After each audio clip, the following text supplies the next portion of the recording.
aplicar las medidas de seguridad y reconocer la excluyente de responsabilidad. Fíjense que es, a mi opinión, el artículo 5 reconoce como un derecho del adolescente que se le reconozcan excluyentes de responsabilidad. ¿Por qué se hace necesario que la ley ponga, como dice mi mamá, albarda sobre aparejo? ¿Por qué piensan ustedes que el legislador, ya están las excluyentes en el 27? ¿Y en qué consisten las excluyentes de responsabilidad? Cuando se acredita una excluyente de responsabilidad, ¿qué pasa?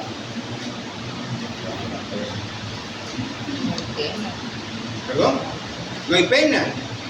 Hay causa de justificación o de inculpabilidad, según el caso. Y si ya están en el 27, ¿por qué ponerle en el artículo 5 de la Ley Penal Juvenil que el adolescente tiene derecho a que se le reconozcan esas excluyentes? Pasa. Que no, quizás no es como un reforzamiento. Pero ¿por qué es necesario ese reforzamiento y no el proceso penal ya? Digo, pues, para los jueces, pues, porque algunos jueces, no todos, tienen, digamos, como aquello como que se sienten, tal vez no arriba de la ley, pero casi así, pues, o sea, que pueden hacer lo que ellos quieren. Fíjese que una explicación es reforzar la idea que el proceso es penal. Y esto significa, mire, no deformar el proceso. Si hay un excluyente de responsabilidad, pues usted como juez aplique el excluyente. No se va a ir bajo el argumento que como el proceso tiene finalidad educativa, mejor lo va a sancionar para imponerle como medida que termine la educación básica, porque eso le beneficia al muchacho. Si el proceso es penal, si hay un excluyente, pues el juez la tiene que aplicar. Pero se puso la carreta, me perdona la expresión, la carreta delante de los bueyes. Cuando inició la jurisdicción se les dijo a los aplicadores, miren, mientras no lo ponga interno, haga lo que sea, palabras más, palabras menos.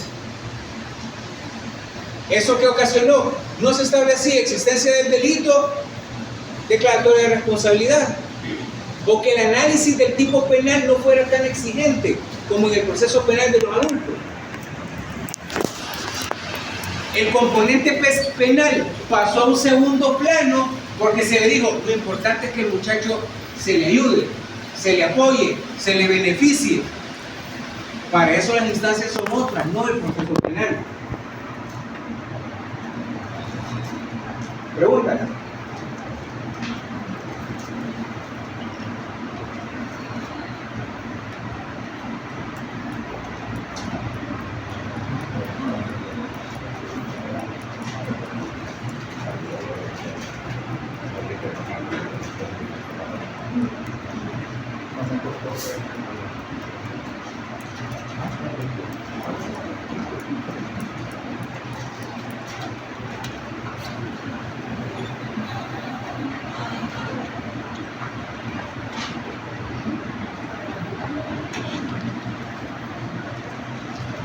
¿A quiénes se aplica la ley penal juvenil?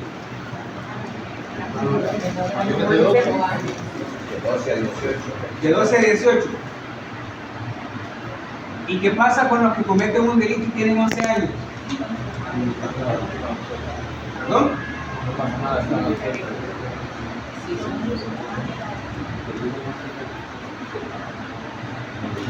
No hay proceso para ellos. No hay proceso para ellos. Vamos a ver en su momento qué respuesta da la ley con un enfoque bastante tutelar, pero alguna respuesta tenía que dar. Personas mayores de 12 años de edad y menores de 18. Lo ves, está en esta lámina.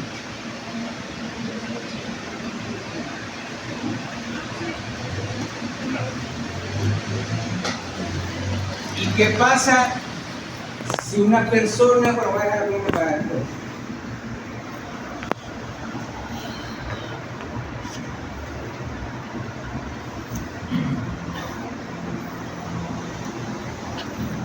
Más adelante vamos a ver cómo incluso dentro de ese rango de adolescencia La ley establece dos categorías en cuanto a la duración de las medidas.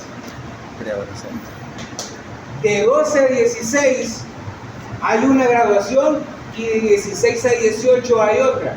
Incluso, esto lo vamos a ver en detalle cuando veamos la sentencia, pero la declaratoria el fallo condenatorio, si la persona tiene entre 12 y 16, la expresión que la ley utiliza es declarada la conducta antisocial. Y si tiene 16 a 18, se declara responsable. ¿Cuál es la diferencia entre uno y otro concepto? Si es que la hay.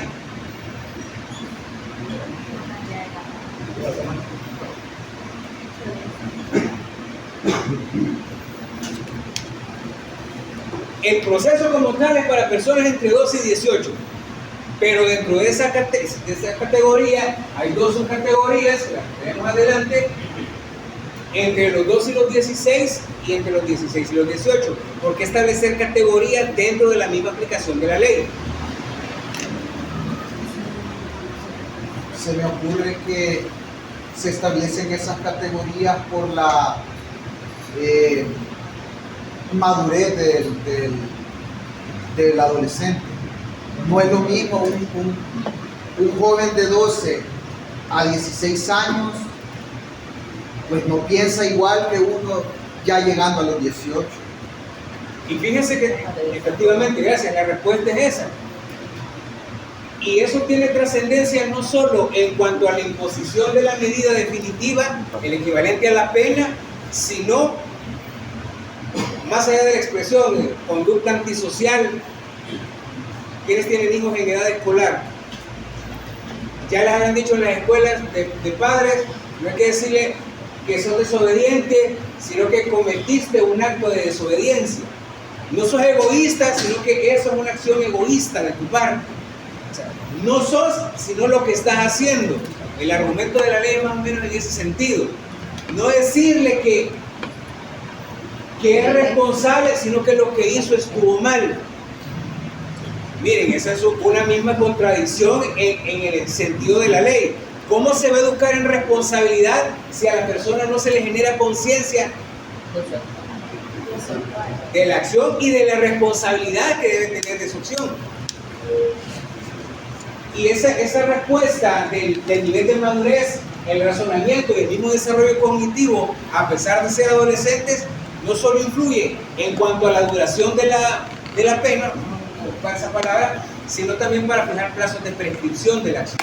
Si el delito lo comete una persona de entre 12 y 16 años, el plazo de prescripción es diferente que si lo comete alguien entre los 16 y los 18.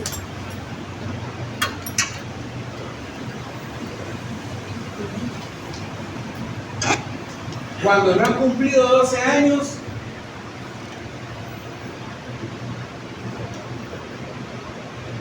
yo creo que la discusión ya se enfrió en el ámbito legislativo acerca de reducir la edad penal.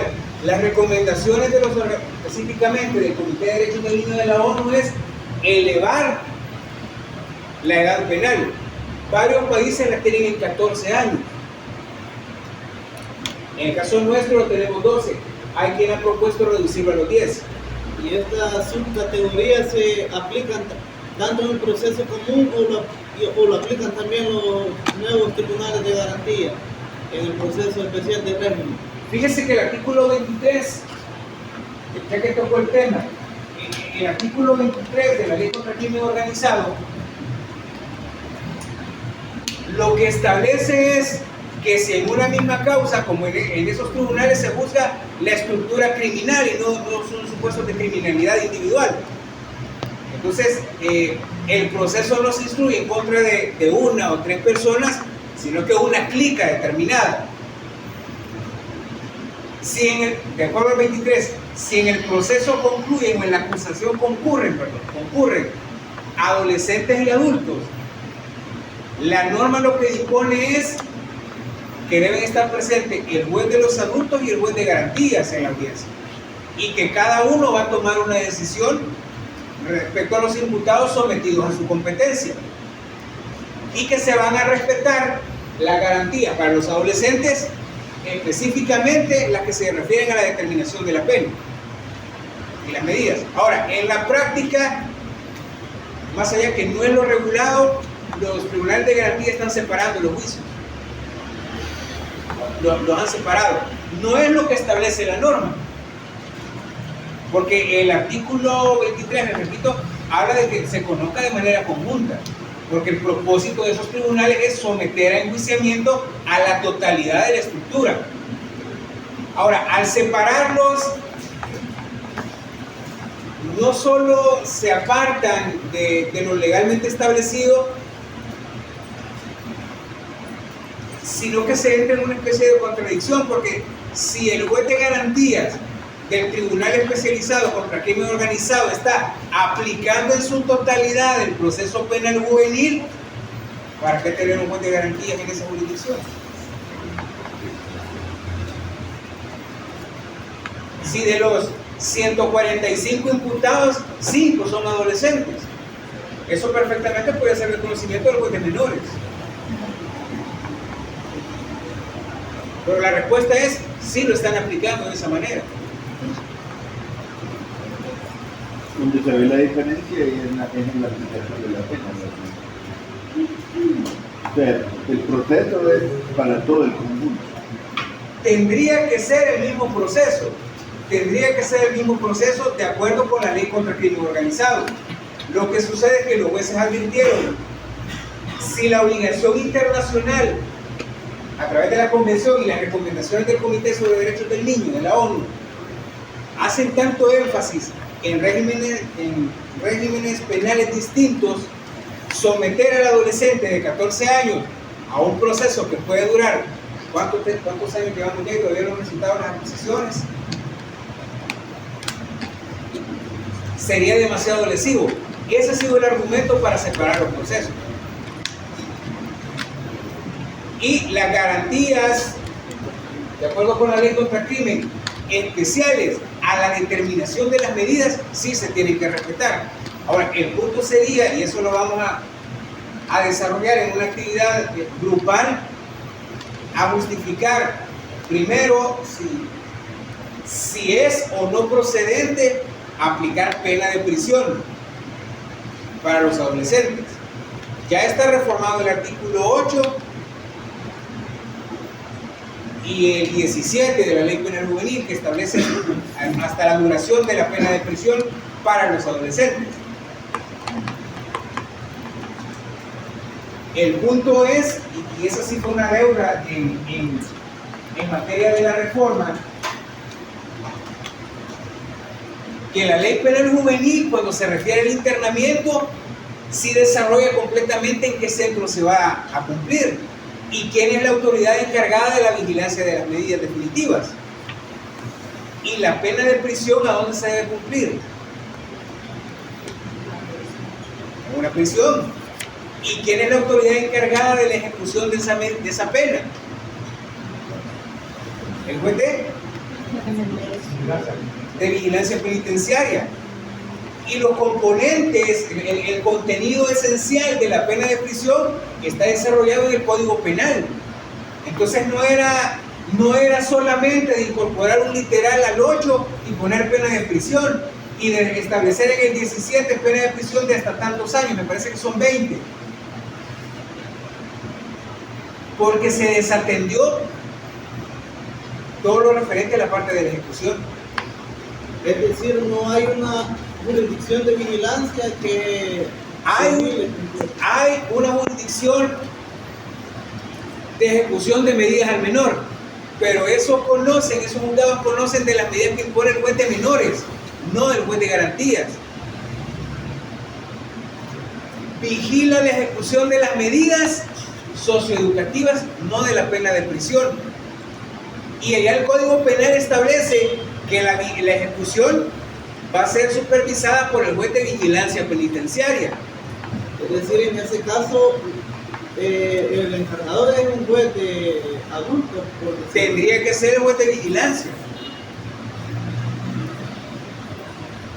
Pero esta reforma ni siquiera parte de las penas de prisión, esa es una de las críticas fuertes que tiene con convenio internacional.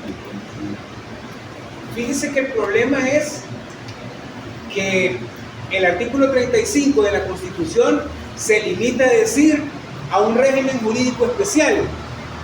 ¿Y en qué debe consistir el régimen jurídico especial? La especialidad de ese régimen, ¿en qué consiste? Se ha dicho juzgados, jurisdicción especializada, porque no es lo mismo, una legislación especial, y la de gran deuda de El Salvador, jurisprudencia especializada. Nos estamos adelantando, pero la jurisdicción penal juvenil no cuenta con la posibilidad de un recurso de casación, solamente el conocimiento de la Cámara de Menores. Ya llevaron derecho procesal penal doble. No quiere responder porque sabe que le lleva la pregunta. Cuando vieron recursos, ¿cuál es una de las funciones que cumple el recurso de casación? No alcanzamos a ver recursos. Se terminó el ciclo y no lo logramos. Pero igual, es el último eslabón que Sí, claro. Todavía podemos discutir si la revisión, dejemos que es el último peldaño, pero ¿qué función cumple? La adecuada aplicación de la norma. La Sala de lo Penal, a través de las sentencias de casación, proporciona seguridad jurídica, porque está dando pautas de interpretación de disposiciones sustantivas y procesales. Las cámaras pueden tener criterios diferentes, pero la Sala de lo Penal se encarga de unificar ese criterio, de modo que los tribunales inferiores, no en jerarquía, sino en grado de conocimiento, no pueden desatender el pronunciamiento de la sala en materia de casación. Ahora, ¿qué pasa en la jurisdicción penal juvenil cuando no hay recurso de casación?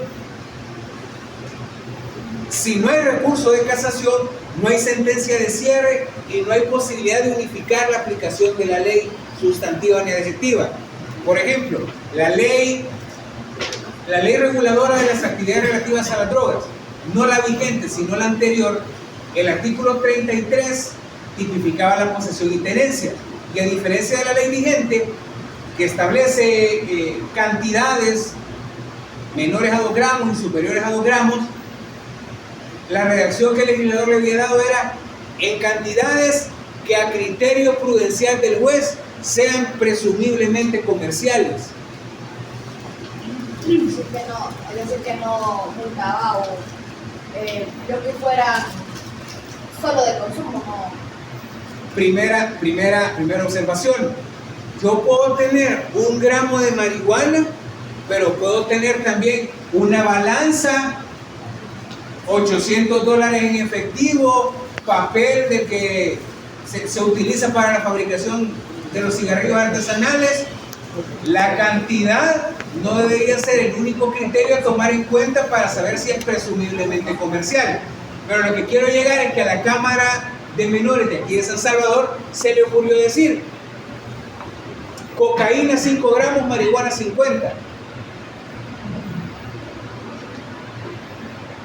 Primero, ni era atribución de la Cámara, ni el tipo penal decía a consideración del tribunal de cierre o del tribunal de segunda instancia, ni era la manera de establecer la presunción de comercialización de la droga. El punto es, como el criterio era de la Cámara de San Salvador, eso solo regía a los juzgados sometidos a la competencia de esa Cámara. La Cámara de Oriente tenía un criterio diferente. Entonces el defensor que había litigado en San Miguel venía a San Salvador con ese argumento, citaba la sentencia de apelación especial y el criterio era inválido. No era vinculante para los juzgados de San Salvador, porque se regían por la Cámara de acá. No había seguridad jurídica. Es el único punto, no sé si el único, pero al menos el que logro identificar en este momento, que los adolescentes sometidos a la competencia del crimen organizado tienen un derecho adicional que no tiene el adolescente del juzgado de menores. Porque los recursos en la jurisdicción de crimen los ve la Cámara Especializada contra el Crimen Organizado y las sentencias de esa Cámara en apelación sí admiten casación. Ya intentaron varios abogados interponer casación en contra de las resoluciones de la Cámara de Menores y la sala dijo, no, los recursos son taxativos, no está reconocido en la ley penal juvenil, inadmisible por falta de impugnabilidad objetiva.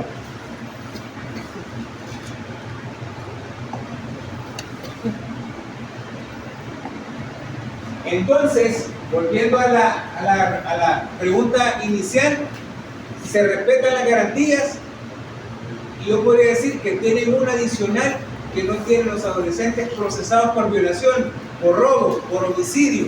Lo que no constituye crimen organizado y se ha quedado en el juzgado de menores, nunca van a poder optar a un recurso de casación.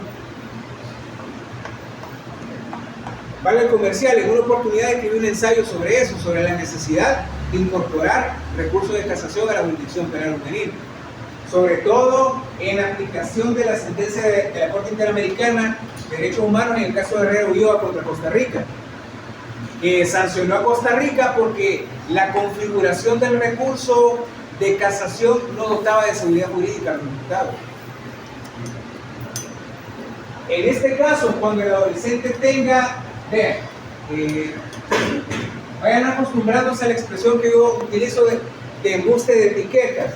Si el adolescente no ha cumplido los 12 años y presente conducta antisocial, es lo mismo conducta antisocial que delito.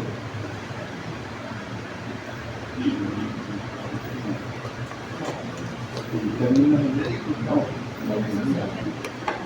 En términos penales, es uno para los jóvenes y el otro para los adultos. Pero la conducta antisocial, desde mi punto de vista, me lleva al cometimiento de un delito. Si yo enciendo un cigarro ahorita, aprovechando que ya fue el licenciado Romero y confiado en que la mayoría no le va a decir y el que le moleste el humo tampoco va a decir, por miedo de dejar la materia, cometo algún delito y mi conducta es antisocial.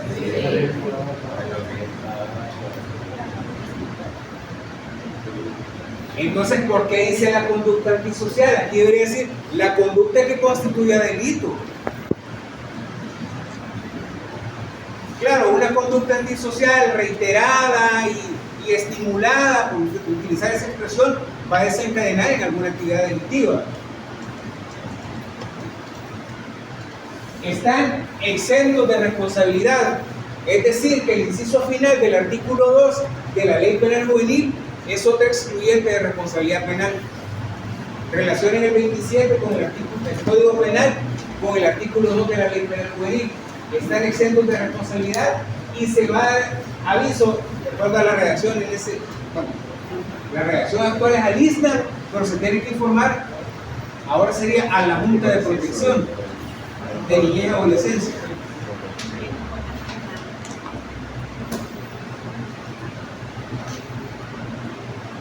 Vean, garantías fundamentales, artículo 5, relacionado con el 82 del Código Procesal Penal.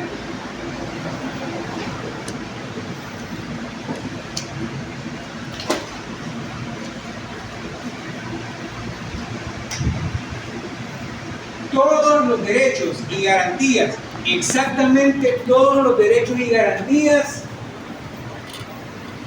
reconocidos en la Constitución, tratados internacionales, pactos y demás instrumentos y demás leyes aplicables a los mayores de 18 años a quienes se les atribuye la comisión de un delito.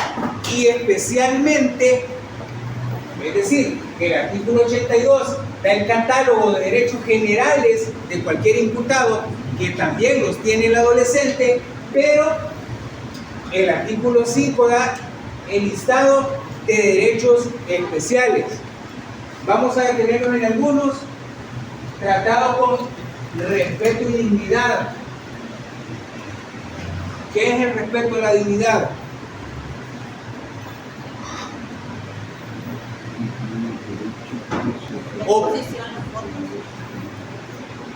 Eso está más adelante, eso está más adelante. ¿Por qué incluir, por qué reforzar esa situación de que el imputado tiene que ser, hay jueces en los que si dicen imputado en la audiencia, por poco le informan al abogado, pero es el término adecuado y no está siendo señalado de haber cometido un delito? ¿Por qué reforzar esa idea de dignidad? Si de su peso cae que toda persona, aunque esté siendo procesada, merece un trato digno. ¿Por qué reforzarlo en la ley penal juvenil?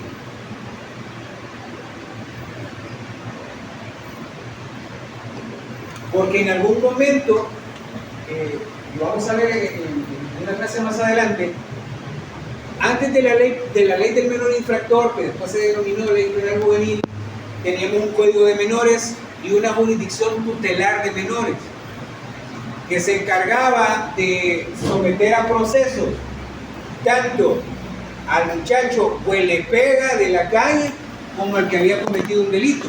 El mismo proceso, el mismo tratamiento y la misma respuesta jurídica. Y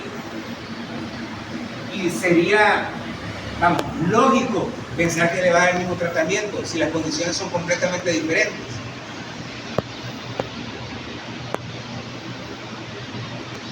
La intimidad personal sea respetada. Y aquí tenemos un problema. Cuando hablamos de la intimidad personal del adolescente, no ser objeto de publicaciones, a que no se divulguen sus datos de identificación. ¿Qué pasa cuando el psicólogo del juzgado de menores va a la escuela porque tiene que entrevistar a los docentes para verificar el proceso educativo? ¿Tendría o no que informar que el muchacho está siendo procesado penalmente? Sí. Y si no lo hace bajo el argumento de respetar la intimidad, no lo van a entender, no lo van a entrevistar. pues mire, yo vengo del juzgado, pero no le puedo dar mayores datos. Solo quiero saber el récord académico del muchacho. ¿Y qué impresión le va a generar a las autoridades del centro escolar saber que Pedro Aznar, si nunca han escuchado a Pedro Aznar, por favor escúchenlo, que Pedro Aznar está siendo procesado por un delito? ¿Ha visto la película de Almodóvar, Hable con ella? Hay una persona detenida y le pregunta a la vecina y el amigo a preguntar a la casa, ¿y cómo está Benito? Benito es inocente. No, pues sí. ¿Pues inocente de qué? Le pregunto. ¿Qué impresión se va a generar? ¿Mala? ¿Podrá variar la información que le den respecto a las razones por las que se informe que llega? Éticamente no. No tendría que variar. No tendría que variar. Es que, vaya, por ejemplo, en mi caso, yo soy docente y ahorita a nosotros nos ha llegado un caso similar a ese y nos han llevado la hoja de los delitos que se le imputan al menor y nos han pedido récord académico, constancia de conducta, cómo era el comportamiento del estudiante dentro del salón. Pero una de las cosas que uno hace es que uno tiene que ser imparcial. No tiene que ser imparcial. Ajá, o sea, no tiene que desfavorecer al menor, tiene que hablar las cosas tal cual son.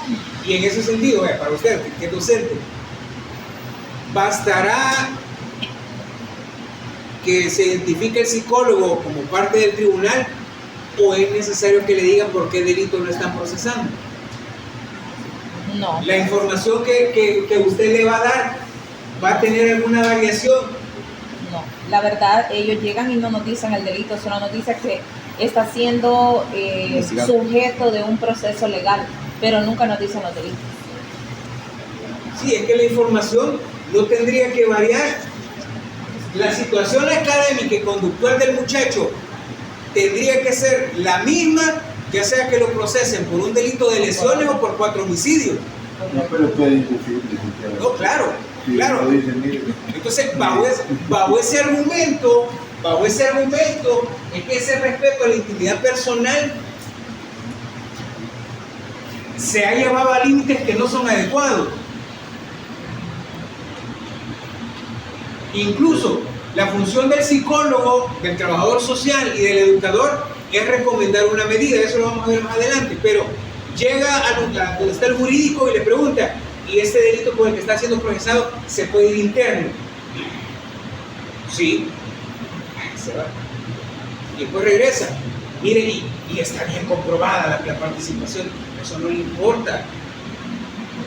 Porque la opinión del psicólogo, del trabajador social y del educador es completamente independiente de la situación jurídica.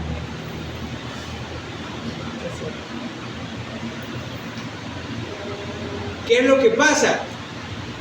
La recomendación tendría que ser la misma, insisto, si lo procesan por 4 homicidios o por unas amenazas. Porque es, para ese caso en particular, el aspecto académico. ¿Qué tan arraigado? Está inscrito en el... vaya, ¿cuál es el rendimiento? Está inscrito, pero ¿cuál es su nivel de ausentismo? Entonces, ojo con esto de la intimidad. A veces se llega a absurdos. Por ejemplo, ¿quién trabaja en algún despacho jurídico independiente? No es para hacerle ninguna consulta.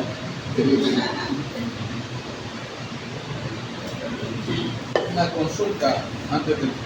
Pero en el caso, digamos, que este joven de 17 años tiene una conducta ya comprobada por los estudios psicológicos, que es un agresor sexual y está en un centro educativo, ¿verdad? Donde hay niñas. O sea, ¿cómo se manejaría eso a nivel de un tema de publicidad? Porque también en el tema de los adultos tienen que se divulgan hasta cierto punto las agresiones sexuales, en algunos casos, cuando son adultos. Se les protege. Lo que sucede es, vamos por Por partes. el tema de que hay personas en riesgo también. La función del equipo multidisciplinario del juzgado de menores no es establecer perfiles. El psicólogo del juzgado, aunque es un profesional en las ciencias de la conducta, él no está capacitado para perfilarlo y decir que reúne características de agresor sexual. Eso en todo caso es tarea de un psicólogo forense que se incorpore al proceso como elemento de prueba. Y de ser ese el caso, ya usted incorporó un elemento especial, pero para el juez, para la determinación de la medida. Las reglas de Beijing, cuando veamos normativa internacional vamos a ver esas reglas de Beijing, que establecen, me parece que es la 16.1, que la medida que se imponga tiene que respetar o ir enfocada a respetar el interés del adolescente y también de la sociedad. El juez, bajo ese argumento, claro, si se prueba, porque no es lo mismo cometer un delito de violación que tener un perfil de agresor sexual. Si lograra probarse a través del elemento pericial correspondiente, que es una persona ya con una patología de agresor sexual, el juez perfectamente podría imponerle como medida educación a distancia, bajo el argumento de respetar a las potenciales víctimas. Como para ir licenciado el principio de comunidad. A eso iba. En términos generales, intimidad personal es respetar los datos de identificación del adolescente y las actuaciones son completamente reservadas. No tiene acceso al expediente y a las audiencias más que las partes y el personal judicial y los estudiantes de la asignatura de Derecho Penal Juvenil de la Universidad Modular Abierta. Eso. No, yo me lo llevaría, pero no caben todos, hombre. Y además, ¿cómo vamos hasta Chalate a las 10 de la mañana? No se va a hacer la audiencia. Porque mañana no. El lunes y el martes hay dos bastante interesantes. Veamos. Ahora, esta, Podemos llegar ahí. sí. Si me avisan con tiempo y en un grupo no superior a 5, diría yo, tal vez. Vale. Vamos. El punto es, garantía de reserva. Si usted es defensor particular y lo ha buscado la mamá del adolescente para que ejerza la defensa técnica, ¿qué hace primero para decidir si acepta el caso o no, y si lo acepta, para fijar un horario? ¿Qué necesita saber? El delito, la edad. Solo con esos datos se deja ir y se va a mostrar parte. Porque necesita algo más. La víctima, la relación de los hechos, ya vamos llegando. Necesita llegar al juzgado y ver el expediente. Se puede ver sin haber aceptado.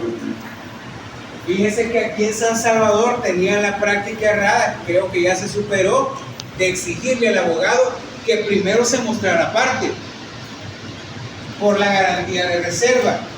Pero mire, para saber si voy a aceptar el caso, yo quiero ver cómo está, porque si de plano no me conviene, pues no lo voy a aceptar.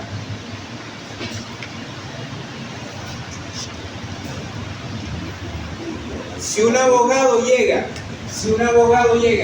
con intención de mostrarse parte, tendría que tener acceso al expediente. ¿De qué manera se puede salvar el juzgado? ¿Perdón? Con un libro de control de conocimiento. Llegó en tal fecha, ¿tu nombre? El licenciado Alberdi a consultar el expediente con referencia a tal. Si un dato contenido en el expediente se hace de conocimiento público, Se fue. ya sabemos. Ya en el diario por latino. Sí. No, yo esperaría que ya no siga mantenido esa garantía de reserva tan estricta, porque sí, para mostrarse parte el abogado debe saber el estado del proceso. Ahora la otra parte ahí, licenciado, que operaría, tal vez de revisar el expediente, pero también el juez le puede autorizar a uno entrevistarse con el acusado para tener, Claro, para conocer de hecho de primera mano. claro, eso forma parte, llevan una materia aparte de técnica de oralidad. Ya. Entonces ya saben en qué consiste la teoría del caso. Eso forma parte de la teoría del caso, la información que su cliente le va a dar. Vean, ¿a qué se refiere este derecho especial? Que sea justo, oral, eso lo sabemos, sin demora, ante el tribunal de menores, pero lo importante es sobre la base de responsabilidad por el acto. ¿A qué se refiere?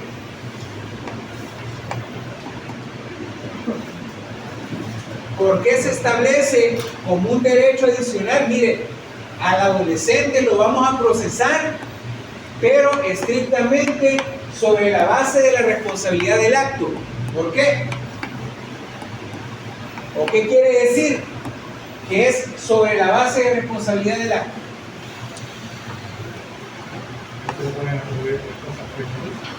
Es lo que mencionaba usted, ¿no? Que al final pues se le juzga y se le considera por el hecho en sí, no por atribuirlo a él directamente. Correcto. Y ojo, este derecho debe entenderse como una doble dimensión. En primer lugar, o triple, para el acusador, la fiscalía, y en la jurisdicción prejuvenil no hay abogado querellante, la fiscalía y acusador particular de los delitos de acción privada, la fiscalía debe cimentar la investigación y la promoción de la acción al hecho constitutivo de delito. El juez, al momento de decidir, debe limitar su pronunciamiento, a la existencia del delito y a la participación. Las circunstancias personales van a ser valoradas por el juez, pero para fijar la medida en concreto. Ya cuando la declaratoria de responsabilidad se tiene certeza. ¿No se entiende? No, al menos ya no lo entendí. Vale. No, Mario. En la jurisdicción penal juvenil, si alguien mire el artículo 8, ve un catálogo de medidas. Una de ellas es reglas de conducta. Ya estamos hablando de la fase final del proceso. El juez, para condenar al adolescente, debe establecer la existencia del delito, intervención activa, ya sea autoría o complicidad, y cuando tenga acreditado esto, que es el aspecto puramente penal, la existencia del delito, ¿con qué elementos se prueba la existencia de un delito de homicidio? De homicidio. Con el cadáver. Pero ¿cómo sé que esa persona la mataron y no se murió por muerte natural? El reporte de medicina legal. Autopsia. Si es un delito de violación, ¿con qué elementos se establece? Con el examen pericial. Prueba pericial. Un delito de hurto, ¿con qué elementos se establece? Inspección. ¿Inspección de qué? Inspección ocular. Antes debe haber otro elemento. ¿Qué requisito objetivo establece el artículo 207 para que se configure el hurto como delito?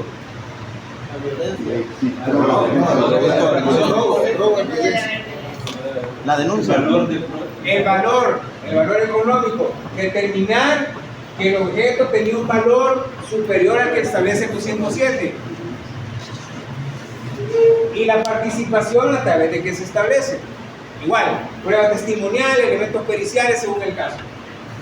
Cuando el juez ya tiene certeza sobre la base de las pruebas, de la existencia y de la intervención activa, concluye que el fallo va a ser de responsabilidad penal. Hasta entonces, analiza las circunstancias personales para decidir qué medida le va a imponer. Por ejemplo, si está estudiando y de acuerdo al informe que proporcionó Carla, pues es un estudiante bastante productivo, disciplinado, pues no se justifica entorpecer el proceso educativo. Ya hay un elemento menos para imponer internamiento. Además de eso, se dedica a trabajar y hay una constancia de trabajo, ayuda a la economía familiar, y hay otro elemento para no restringir el ámbito laboral de desarrollo del adolescente. Y entonces las circunstancias personales se analizan para determinar la medida. El proceso, responsabilidad por el acto. Si es culpable, para que se entienda, si es culpable, solo sobre la base de las pruebas, únicamente lo que se refiere al delito. Si estudia, si trabaja, si tiene un buen comportamiento, eso es para decidir la medida. Pero la respuesta penal ya se tiene fija.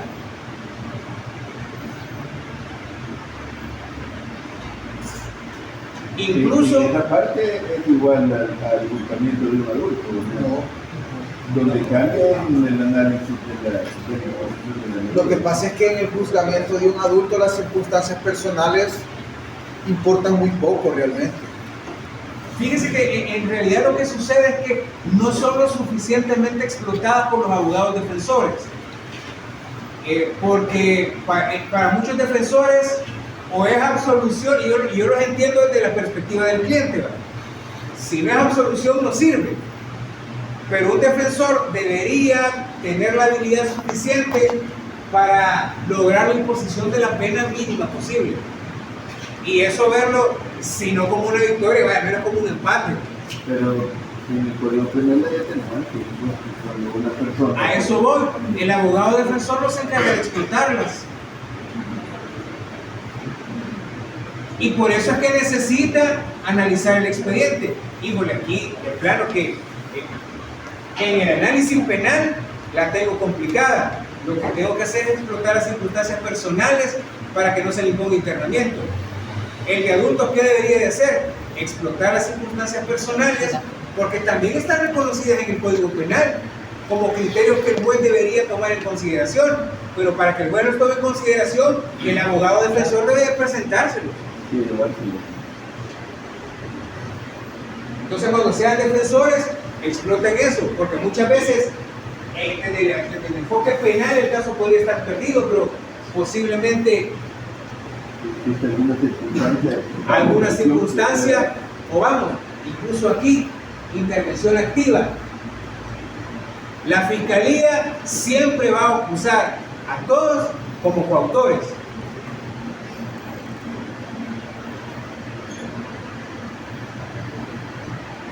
El defensor que busque una complicidad no necesaria para que la pena sea la mínima posible y pueda más rápido optar a un beneficio penitenciario o al reemplazo de la pena de prisión si el delito lo permite.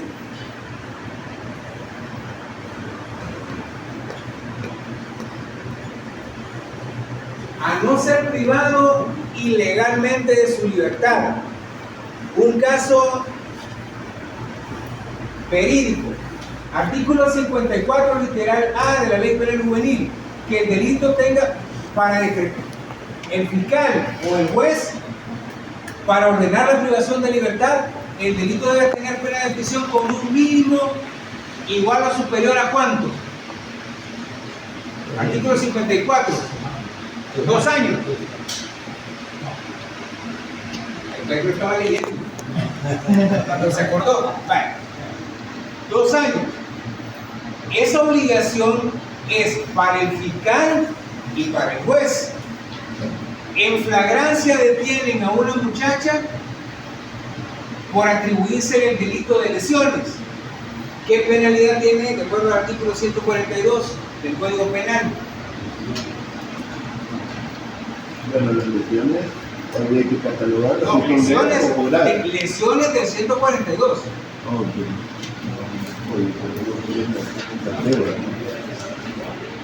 De 1 a 3 años. De 1 a 3 años. De 1 a 3 años. ¿Qué hizo el fiscal? Detuvo a la muchacha el día 20, bueno, el fiscal no la detuvo, se la llevaron el día 21 bajo el argumento de detención en flagrancia. 21, 22, 23, 48, 24, 72. Decreta la detención administrativa por el delito de lesiones y presenta el requerimiento. Es el procedimiento adecuado.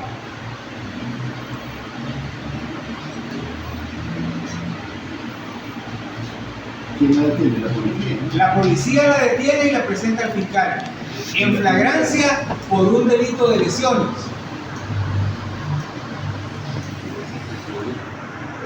Presentó el requerimiento el día 24. Vale, vamos a poner todavía menos exigentes. El 23 presentó el requerimiento. La muchacha estuvo privada de libertad solo 48 horas. Bien por el fiscal, porque lo hizo más rápido. O hay alguna irregularidad de acuerdo con la letra D del artículo 5. Bueno, se me ocurre a mí que tal vez en el principio de defensa, pues que no tenía algún defensor dentro de las primeras 24 horas. Fíjense que todavía ya vamos a llegar a la parte de la defensa técnica. Artículo 54, literal A. El fiscal puede ordenar la privación de libertad cuando el delito esté sancionado con pena de prisión cuyo mínimo sea igual o superior a 2 años. ¿Sí? De 2 a 4, de 2 a 3, pero las lesiones tienen un mínimo de 1 año de prisión y el fiscal ordenó la detención administrativa. La detención es ilegal. Aunque el máximo sea 5 años. Sí, porque el requisito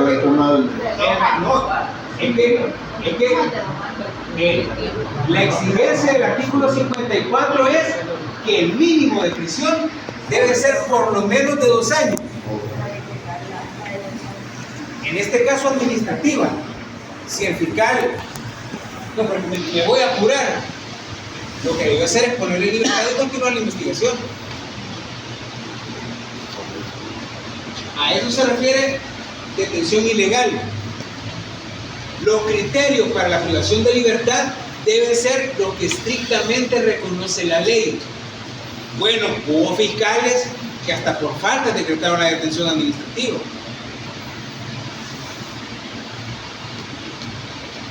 A no ser ingresado institucionalmente, ahora aquí ya hablamos acerca de la excepcionalidad del internamiento y cuando veamos la medida a que la restricción de derechos sea ordenada judicialmente, la única excepción es la detención administrativa, obviamente,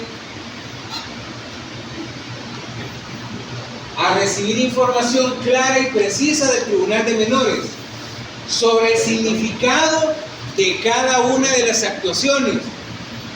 Esto tendría que significar que el juez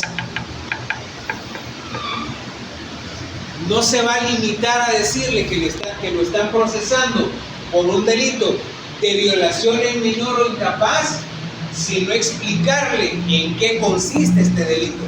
¿Cómo le explicaría usted a un muchacho de 14 años que lo están procesando por violación en menor o incapaz? Un muchacho de 14 años del entorno rural con segundo grado de escolaridad.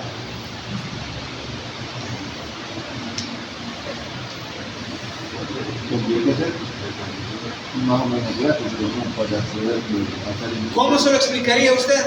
Yo, explíqueme que me están procesando por violación de un supuesto. Mira, hijo, ya sabes por qué te tenemos aquí, te voy a explicar, vos has tenido relaciones sexuales con la niña esta. Pero ella quiso. ¿Perdón? Ella quiso. Yo no lo obligué. Ahí viene el matrimonio, pero al menos en el código penal. No, eso yo le digo como imputado, que qué respuesta me daría para que yo entienda en qué consiste el delito.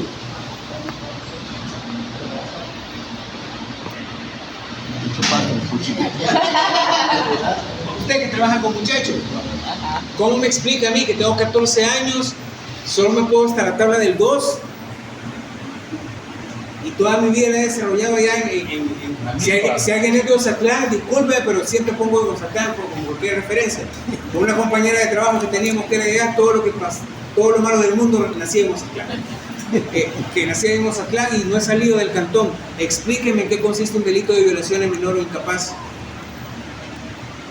En ese caso le explicaría primeramente qué es violación y cuáles son las conductas. Explíqueme cómo es la violación. Pues principalmente usted, vamos a decir que se llama Juanito. Juanito, en este caso, lo tenemos acá a usted porque es acusado de violación a Juana. En este caso, ustedes tuvieron relaciones sexocoitales y ella afirma que ¿Sexo usted... qué dice? Coitales. ¿Y eso qué es? Relaciones coitales es cuando existe una penetración de su miembro masculino al miembro femenino de la señorita o de la niña. Entonces, tuvieron intimidad. Pero yo no lo obligué. No, pero ella afirma que sí. Entonces, dentro del proceso... Perdón, pero no está basado en la edad. Ya me quito mi inspiración. No es más. Es que ese es el punto. Ese es el punto. Quizás vamos a hacer esa actividad, ver por ejemplo pareja, cada uno le da, pero para bueno, ahí es cada quien, yo no me meto,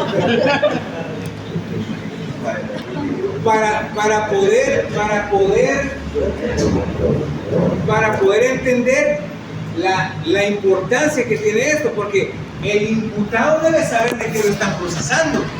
Y si ya cuesta explicarle a una persona de 23 años, imagínense uno de 14, que no va a entender sexo. ¿Cómo me dijo? No le va a entender. Explicarle en qué consiste el tipo penal y asegurarme de que comprende. ¿Cómo le explicaría para qué se celebra la audiencia inicial? Ya estoy ahí, está el custodio, está mi defensor a la par, y enfrente tengo el fiscal y ahí está el juez. ¿Cómo me explica? Usted es la jueza. ¿Cómo me explica para qué sirve la audiencia?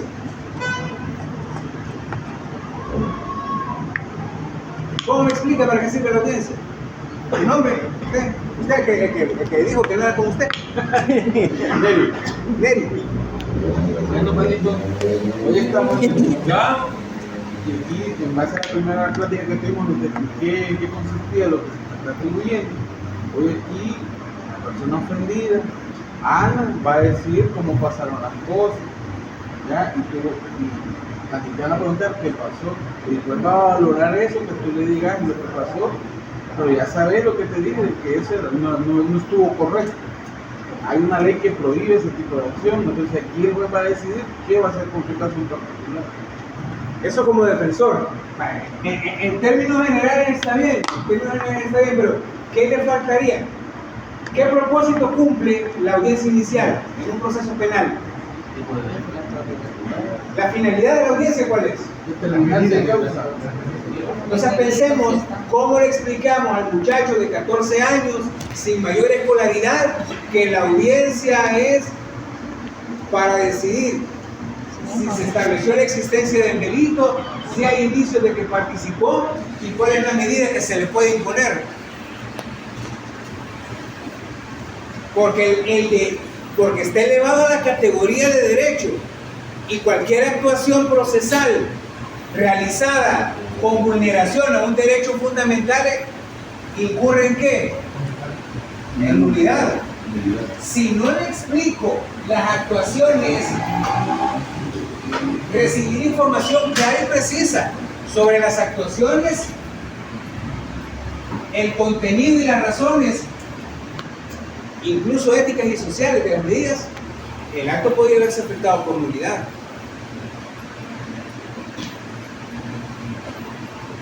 Reglas del debido proceso, especialmente la presunción de inocencia. Ahí cuando ya te dije que eso no estuvo correcto, una afirmación de ese sentido en una audiencia inicial podría considerarse lesiva de la presunción de inocencia. Ya no sé si lo culpable. Ojo, desde el inicio de la investigación a ser asistido por un defensor. En esto vamos cerrando. ¿Cuándo inicia la investigación? Desde el momento de la denuncia. Y si el derecho procesal del adolescente es, vean, a ser asistido por el defensor desde el inicio de la investigación, ¿en qué momento le tiene que nombrar defensor el fiscal?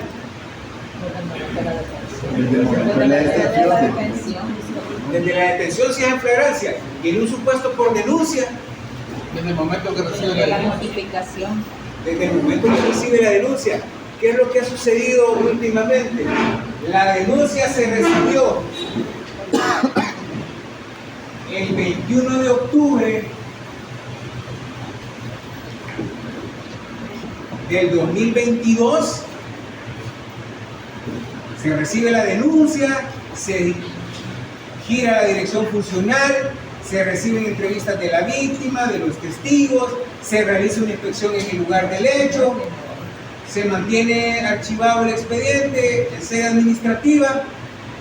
Antes de que prescriba la acción penal, el 21 de octubre del 2024, Fiscalía cita al adolescente para intimarlo. Y en ese acto de intimación le dice el adolescente que sí desea ser asistido por un defensor público. Pues hasta el 23 libran oficio a la Procuraduría para que le nombren defensor público. ¿Qué pasaría con todas estas actuaciones? Sería nula. Arbitraria. Son inadmisibles.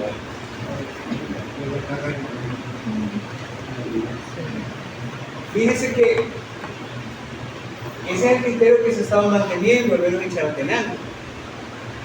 La Cámara ha conocido en apelación especial de los recursos de los abogados y la respuesta es bastante gallo gallina. No quiso confirmar, pero reconoce la violación al derecho.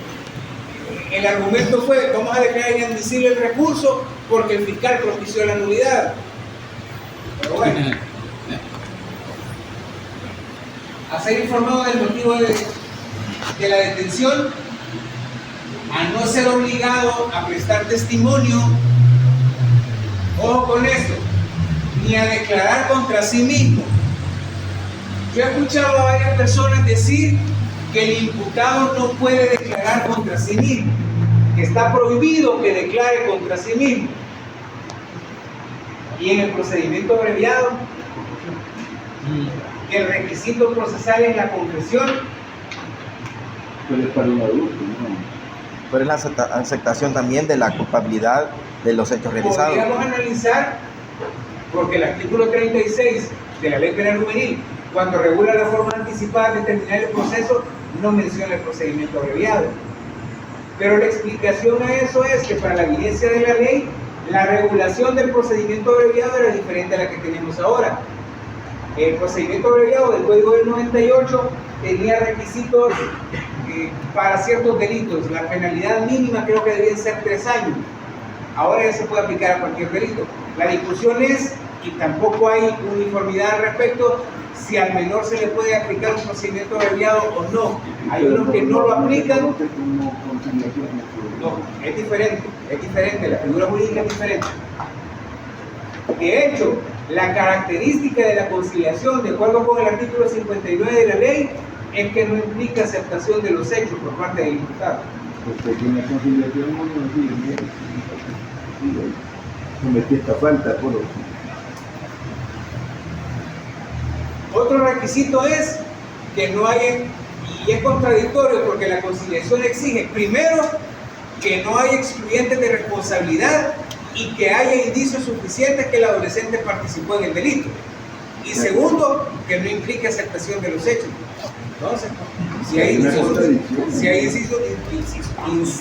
indicios suficientes, pero no acepta, para que proceda tiene que haber elementos suficientes de convicción, pero tan suficientes que no implique que acepte los cargos. Es como un criterio de oportunidad casi en el aspecto.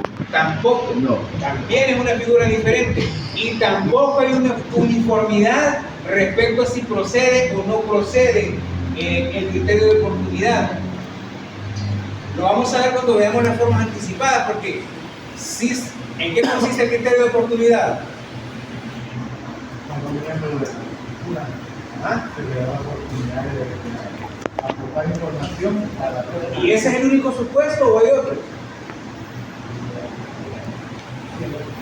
El que tradicionalmente conocemos es ese, pensamos que es el único, pero los criterios también, los supuestos que dan lugar a la aplicación del principio de oportunidad son varios. Otro es cuando la culpabilidad es más grande de la persona del hecho. Por ejemplo, cuando el mismo un accidente de tránsito mata a su vehículo. Correcto. Lo importante es que, como es principio de oportunidad de la acción pública, es una decisión que depende exclusivamente de la Fiscalía. Ya sucedió un caso, teníamos a un adolescente, nosotros procesados por el delito de secuestro.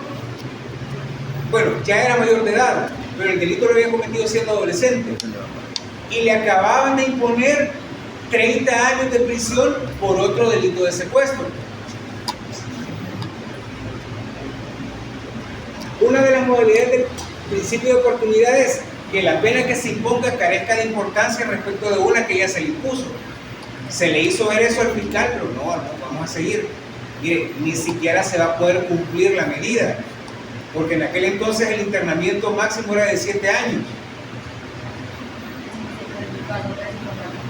No era doble persecución, era un delito de secuestro cometido contra otra persona. No era doble persecución. Pero el objetivo no es, licenciado, agarrar, como dicen, los peces grandes, o sea, darle el criterio a la persona para que... Esa es una de las modalidades.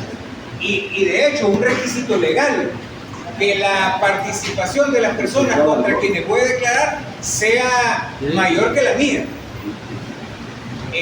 La ley contra el crimen tiene una modalidad especial para el criterio de oportunidad y en algunos casos sí permite la aplicación del criterio de oportunidad en contra de los mandos medios y altos de las estructuras.